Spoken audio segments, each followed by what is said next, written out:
This is Chris, the Idaho Painter here on Paint Life TV. Today in this video, I'm going to show you how to come up with your own inspection light bar as we got sitting here.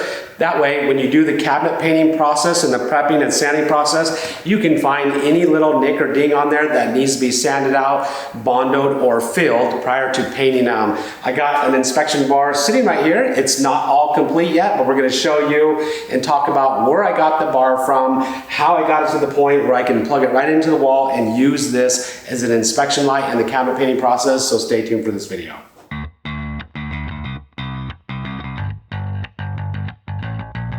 Okay, here we go. We're gonna get ready and we're gonna start putting together and assembling a light bar to have this situation where we can light up a table, where we can see imperfections in cabinet doors to make our cabinet door painting process a lot more efficient, and where we can just get all the nicks and dings out of them. It's really critical that you do have a light bar. I got this one sitting right here from me, and I did the search when I wanted to get a light bar eventually to do my cabinet repaints and have one that's out on the job site and something mobile I can take with me.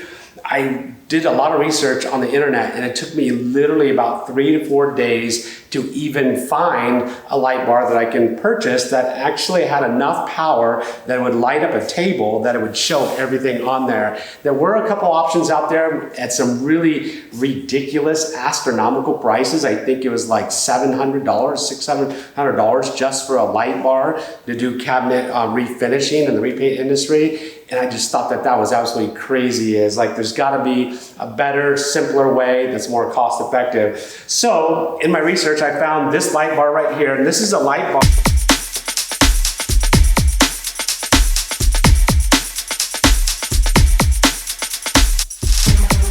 Shipped to me, and it just comes in 2 pieces, and I was kind of shocked when I first got it because I thought it was the whole bar ready to go, and I would just plug it in and I'd be able to use it. So it's this light bar right here, and I guess you would call this transformer or whatever. It powers the light. It came also detached. It was just these 2 black cords right here, and I was like, oh my gosh, so now I've got a light, I've got a light, I've got a transformer.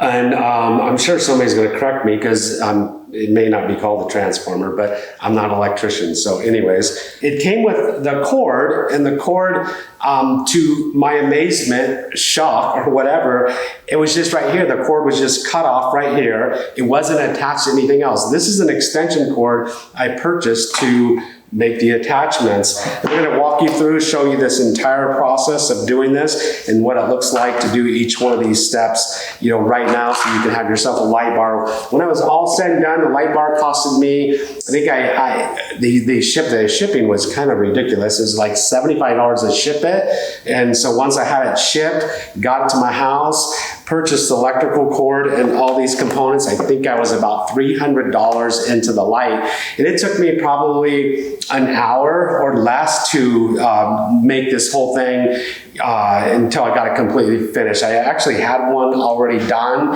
It was in my Paint Life Academy. We were using it to do cabinets. One of the students saw it, liked it so much, asked if he could buy it and take it back, to use it on a job he had going the next day. So I sold it to him. So that's why I'm making another one now, because I need another one.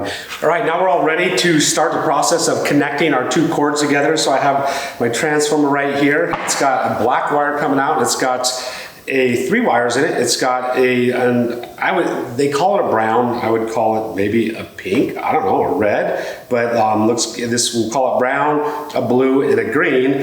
And on my extension cord that I bought, I cut it right here. I cut about, that's about 4 feet off of it right there.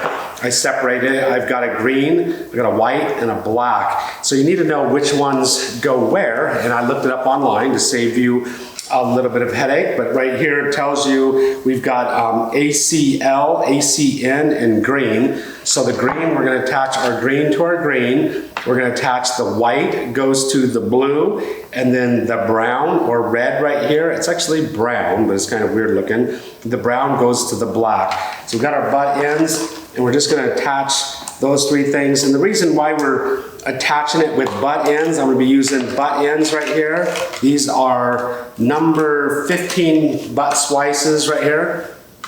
I do this so it'll look really nice and professional. I want a professional look, and a look right here that is going to be attached and it's not going to come separated. I actually take butt splice them, then I wrap them with electrical tape, then I heat shrink them right here with heat shrink. And one thing you got to remember is put your heat shrink tape on first, because it's only so big and it won't fit over the end of the extension cord if you forget to do it. I'm going to be using 2 because the distance between these 2 is almost about the distance that my heat shrink tape is. So I'm going to overlap them because I want to make sure that both ends of the cords overlapped by about a 1/2 inch or so. So I'm going to use 2 heat shrink tapes. I'm going to put them both on my cord. So I'm going to put them on now. I'm going to slide them up and out of the way, and then I'm going to use my butt splices right here. So make sure, once again, green goes to the green. We have a green wire, so it's green and yellow stripe, but that's going to go to the green end on my extension cord. So I'm going to make sure these are soldered ends. If they're not soldered and they're just loose wires, make sure you twist them. And then when I put on my butt splices, I put it on and actually twist it in the same direction that I twisted the wire. And then I'm going to crimp that, just crimp it tightly, check it, make sure it's on there, do the next one. Once again, green goes to green. I'm going to start off, I'm going to put my green wire on. Make sure it's all the way in. Crimp that tightly. Make sure that's together. So green goes to green, blue goes to white. Now black goes to brown. I'm just going to make sure these are all crimped nice and tight. So these are all secure. So I got black electrical tape, and this is just going to be under my heat shrink tape. And this is just going to be that added measure to keep these things together and keep them from pulling apart. I'm going to wrap some around the wires right here on these ends where they come out of the butt splices, because we don't want them pulling out of those butt splices. Just like this. So now we got a nice tight connection right there. What I used to do on my previous cords before I was using heat shrink tape, I just would wrap these all the way up and all the way down with electrical tape, and I would just leave it just like that, and these would be done just like once they're fully wrapped. But it just doesn't have that really nice clean look that the heat shrink tape adds to it, and I'll show you how much better it'll look. So I'm going to get it where it's about overlapped about a 1/2 inch. Now I'm just going to use a propane torch, and it shrinks like really fast. Just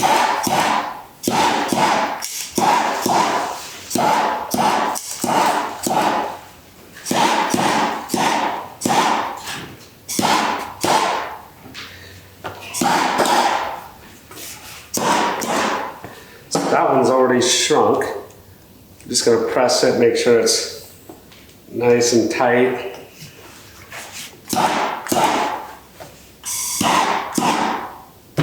Now I'm going to just slide my other one on. I'm going to overlap that one and make sure this one goes over the extension cord. It's the same process.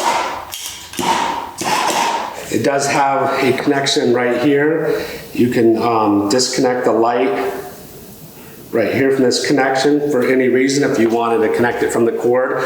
The instructions, they do say to the first time you plug it in, make this connection, let the light light for about 5 minutes. Make sure there's no heat. If this thing gets really hot, this connection is not connected properly. Once you push it in there, it actually clicks tight and it's on there nice and secure. We've got a nice professional looking butt spliced cord attached to our transformer right now. So there we go. We had one right here we had to do. Then we also had the end on the light. So we've got our light attached to our cord. Now we have our piece of wood that we're going to mount it on. So what I want to do is this, I'm going to only have about about an inch, let's see, we'll call it about 1.5 inches, 2 inches. I'll measure that, make a mark where I'm gonna cut that. We're gonna cut that right, we'll make a mark where we're gonna cut the board right here. So we'll just have about 1 inch or so left over. I'm gonna cut that. The saw, you can just use a hand saw. I'm just gonna use a chop saw. It does kind of have a routed edge, so I'm gonna route that edge too, because I want that to look nice and clean. And then we will take and paint this, and then we'll attach it to our piece of wood, and our light bar will be good and ready. All right, now we've got our base plate for our inspection light all painted, all ready to go. Now the simple process of just attaching this thing on here. I'm just gonna screw it right on, just center it right in the middle and screw it on. Just get a small enough screw. It's not gonna go all the way through your board. The light didn't come with these screws. It came with machine screws, like if you're gonna hook it to something metal. Our light is mounted to a nice sturdy plate where it can't tip over, it can't fall off of a table. And we'll mount it. This is the table that I actually use. I use a table, this one right here, to do my sanding and inspecting. So I'll plug it in to our extension cord that we manufactured right here. It's all done. And this is, I typically never unplug this once it's plugged in. And there we go. There is our inspection table. The light, you can tighten it or loosen it, and you can adjust the light right here to give you, the reflection needed on your table right here. So there you go. I can see a lot. Now all of a sudden a whole bunch of things showed up right here on this cabinet door. I can switch them right here. Look at this cabinet door. You can move it around. See this one right here, we got a gap right here, a couple gaps. And you can see I can adjust this light and it'll just give me a different cast across here. There it is, an inspection light. This is a absolute must-have when you're doing cabinet doors. If you're really doing high-end cabinet doors and you want to get that perfect finish on your cabinets with no imperfections. Hope you've enjoyed this video. If you have, give me a thumbs up, hit the subscribe button, hit the notification bell. That way you get notified every time we come out with a new video. Check us out on Facebook and Instagram. I'm gonna leave down in the description of the video below where you can get these tools and products to create your own light. Typically all the videos I do, all the tools are down in the description of the video, or you can go check out our store at store.theidahopainter.com where a lot of these products, tools, and accessories are available. Hope you've enjoyed the video. Like we always say, we'll see you on the next video. Out.